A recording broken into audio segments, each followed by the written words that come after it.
She's not lost in the world, she's lost in her mind.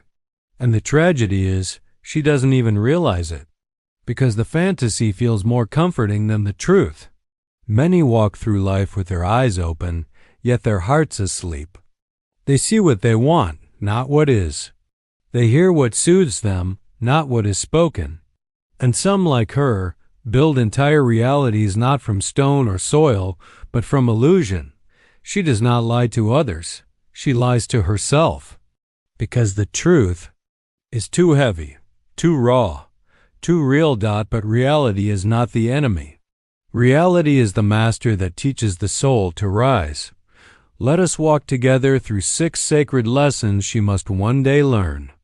If she is ever to choose truth over fantasy. In her inner world, everything is perfect. People always say the right things. Love feels safe. Pain is brief, and endings are always wrapped in understanding. It's a place where nothing surprises her, where everything goes according to the script she has written in her mind. But real life doesn't follow scripts. It interrupts, it challenges, it breaks patterns. And because reality feels so unpredictable and raw, she retreats. Not physically, but mentally. Into fantasy. There, she feels in control. In control of how she is loved, how she is seen, how the world responds to her. But control is not peace. And illusion is not clarity. The truth, by contrast, demands her presence. It asks her to fully show up, to face the people, situations, and emotions as they are, not as she imagines them to be. That kind of honesty is hard. It makes her uncomfortable. It makes her vulnerable. Fantasy doesn't require effort. It only requires imagination. But presence demands energy, awareness, and emotional strength. It forces her to see things she might not want to see, her fears, her mistakes, the way she avoids pain instead of healing it. It calls her to stop running, to stop pretending, and to truly engage with her life, not the version she hopes for, but the version that's unfolding right now. This is where the true test begins. Because the comfort of fantasy can feel sweeter than the weight of truth, but that sweetness is temporary. And the longer she stays there, the more disconnected she becomes, from herself, from others, from growth. To choose truth is to choose life, and though it may be heavy, it is real. And in that reality, her strength begins to rise. She often believes that if something feels good, then it must be right. That if a person makes her feel wanted, or if a moment brings her joy, then it must be aligned with her path. But comfort is not always a sign of truth. Sometimes it is a sign of familiarity, of repeating the same emotional patterns even if they no longer serve her. She mistakes ease for destiny, and in doing so, she confuses relief with growth. Fantasy offers her emotional comfort. It tells her what she wants to hear. It allows her to escape the uncertainty, the pain, and the effort required to face her inner world. It gives her instant gratification, in dreams, in illusions, and promises that live only in her imagination. But alignment does not always feel good at first. It often comes with discomfort, with hard truths, with deep reflection. It challenges her not because it's wrong, but because it's real. When something truly serves her, it won't always be soft. Sometimes it will shake her. It will ask her to question her beliefs, her choices, her boundaries. It will demand accountability, emotional maturity, and patience.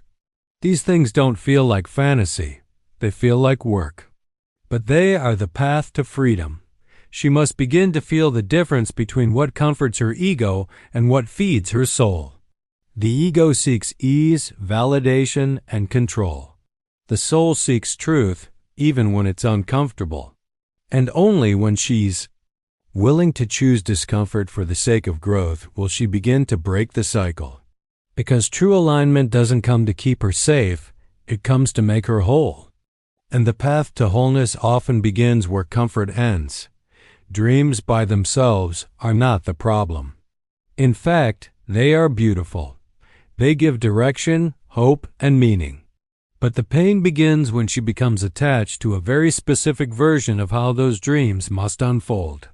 She creates a storyline in her mind, how love should look, how people should behave, how life should reward her efforts. And then, when life chooses a different path, she resists it.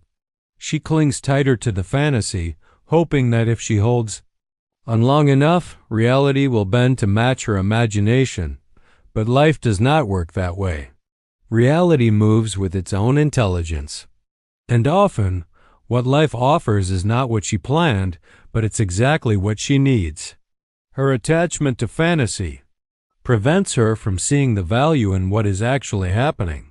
She misses the lessons, the blessings, the opportunities for real connection and growth, all because they don't match her imagined outcome.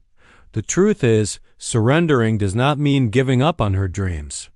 It means releasing her grip on the form they take. It means trusting that life may have a better design than the one she's forcing. This surrender doesn't make her weak, it makes her wise.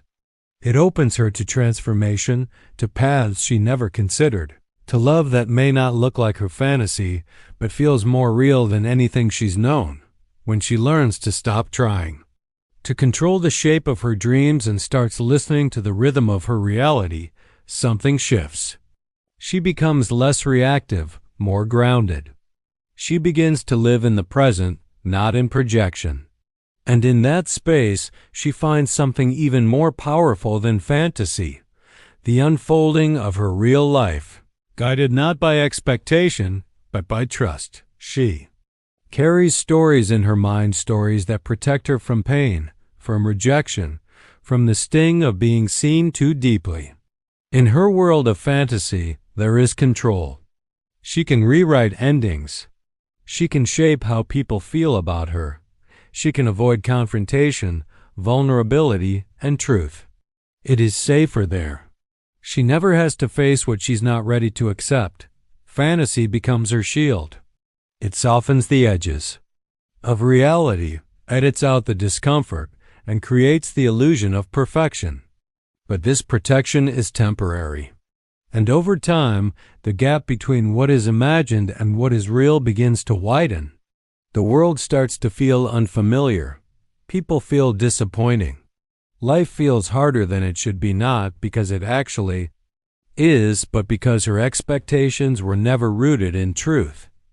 What she doesn't yet realize is that truth, while painful, holds the power to heal. It strips away illusion, yes.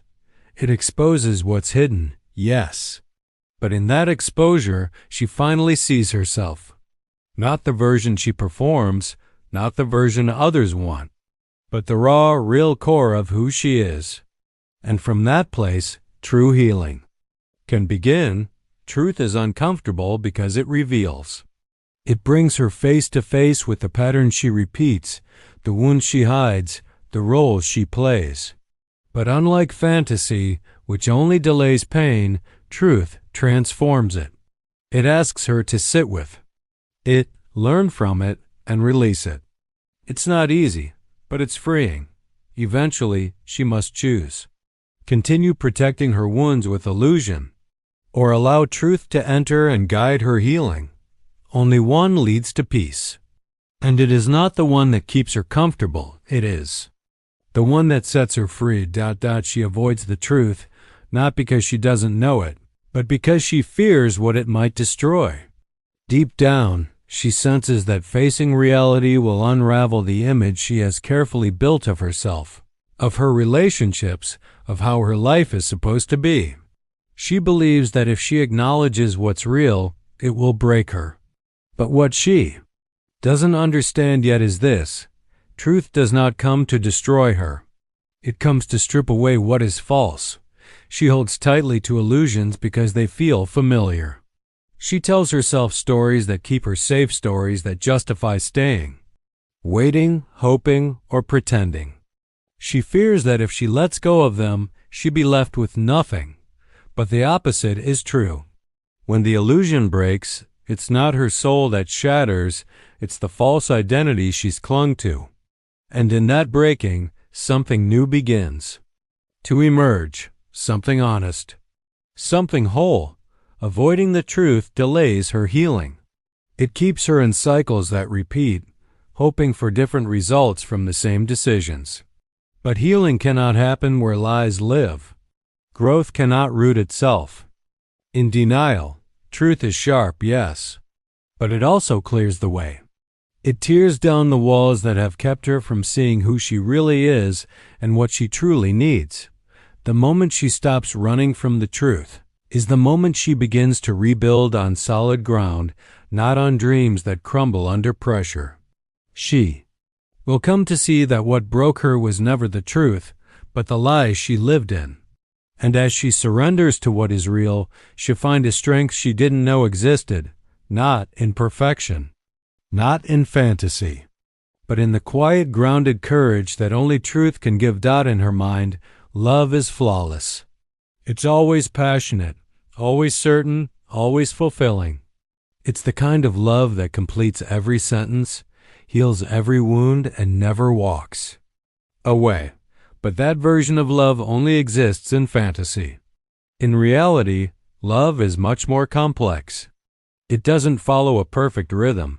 It doesn't always look like a storybook ending. It's messy, challenging, and sometimes uncertain, but it's also honest, alive, and transformative. When she lives in fantasy, she seeks love that fits her script. She wants it to look a certain way, feel a certain way, unfold on her timeline. And if it doesn't, she questions its worth. But this isn't love, it's possession. It's the desire to control how love behaves so she doesn't have to face discomfort, disappointment, or change. Real love doesn't offer control. It offers growth. It asks her to meet another person as they are, not as she wishes them to be. In truth, love tests her.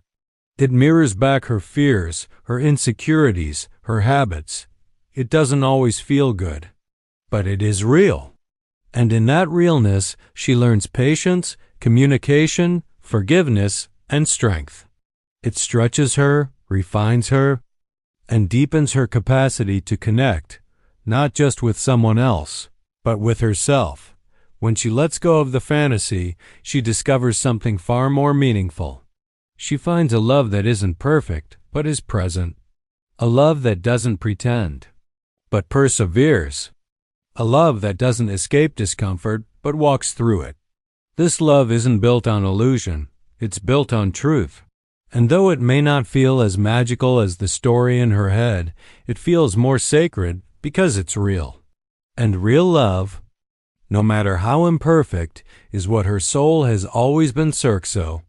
To the woman who chooses illusion over insight, comfort over clarity, fantasy over truth, I do not judge you, because I see you. I see the pain that built your dream.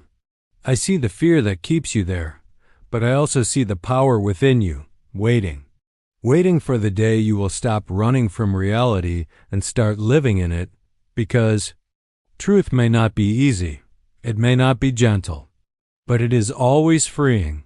And one day, when the fantasy finally fades, you will see the truth was never your enemy. It was your invitation to awaken,